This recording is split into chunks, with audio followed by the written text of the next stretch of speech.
उपराष्ट्रपति चुनाव का नंबर गेम। भाजपा के राधा कृष्णन को कितनी टक्कर दे पाएंगे कांग्रेस के सुदर्शन? जगदीप धनखड़ ने हासिल की थी रिकॉर्ड जीत। उपराष्ट्रपति चुनाव को लेकर सियासी तापमान गरमाया हुआ है। आमतौर पर यह चुनाव एक शांत संवैधानिक प्रक्रिया के तहत होता है। इस चुनाव के लिए भारतीय जनता पार्टी बीजेपी के नेतृत्व वाले एनडीए गठबंधन ने वरिष्ठ पार्टी नेता और महाराष्ट्र के राज्यपाल सीपी राधाकृष्णन को मैदान में उतारा। उनके खिलाफ विपक्ष ने सुप्रीम कोर्ट के पूर्व जज जस्टिस बी सुदर्शन रेड्डी को खड़ा किया, जिसके बाद ये मुकाबला दक्षिण बनाम दक्षिण हो गया। सीपी राधाकृष्णन तमिलनाडु और सुदर्शन रेड्डी आंध्र प्रदेश से आते हैं। अब सवाल खड़ा हो रहा है कि इस दिलचस्प होती लड़ाई में कौन बाजी मारने वाला है।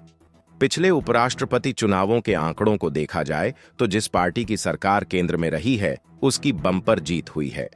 2014 के बाद केंद्र में बीजेपी की सरकार आने के बाद सबसे बड़ी जीत जगदीप धनखड़ की हुई है। उन्होंने रिकॉर्ड मतों से विपक्ष की नेता मार्गरेट अल्वा को हराया, जो कि 1997 के बाद किसी विपक्षी नेता की सबसे बड़ी हार थी। यही नहीं, देश की आजादी के बाद 4 ऐसे भी उपराष्ट्रपति हुए हैं जो कि निर्विरोध चुने गए हैं। अब एक बार फिर ये कयास लगाए जा रहे हैं कि पिछले उपराष्ट्रपति चुनाव में जिस तरीके से एनडीए उम्मीदवार को जीत हासिल हुई थी उसी को फिर से दोहराया जा सकता है, क्योंकि सत्ता पक्ष के पास पूर्ण बहुमत है। संख्या बल को देखा जाए तो बीजेपी संसद के दोनों सदनों में स्पष्ट बढ़त रखती है।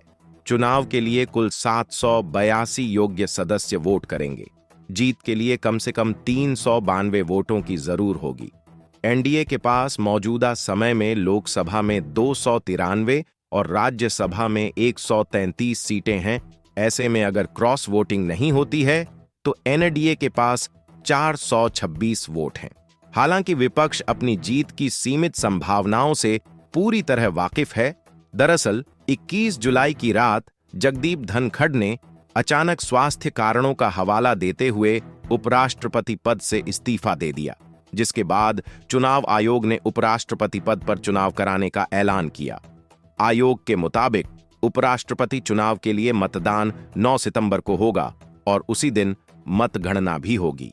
नामांकन दाखिल करने की अंतिम तिथि 21 अगस्त थी, जबकि 25 अगस्त तक नाम वापस लिए जा सकते हैं।